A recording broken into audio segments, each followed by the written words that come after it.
3000 ஆண்டுகள் பழமையான கொடைக்கானல் வில்பட்டி கிராமத்தில் அமைந்துள்ள வெற்றி வேலப்பர் திருக்கோயில் தமிழகத்தின் மிக பழமையான முருகன் ஸ்தலங்களில் ஒன்று. மாம்பழத்துக்காக கோபித்த முருகனை சமாதானப்படுத்த சிவபெருமான் இங்கு தோன்றினார். அதற்கு சான்றாக முருகர் சிவலிங்கத்தின் மேல் நின்ற நிலையில் காட்சி தருகிறார். மயில் கோபமுடன் இருக்கும் முருகனுக்கு வாயில் பாம்பு வைத்து விளையாட்டு காட்டும் விதமாக வடிவமைக்கப்பட்டுள்ளது.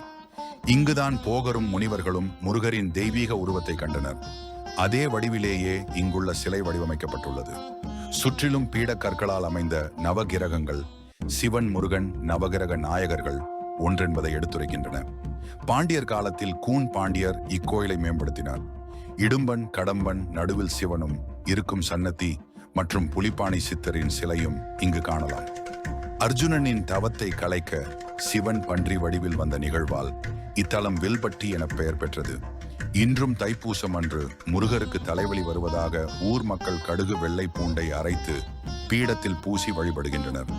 அதை உண்டால் தலைவலி நோய்கள் குணமடையும் என பக்தர்கள் நம்புகின்றனர். முருகப்பெருமான் அருளை பெற்ற பிறகு வெறும் 7.5 கிலோமீட்டர் தொலைவில் சிறந்த ஓய்வு இடம் உங்களுக்காக காத்திருக்கிறது. பாபிஸ் பிளசன்ட் ஸ்டே கொடைக்கானல்.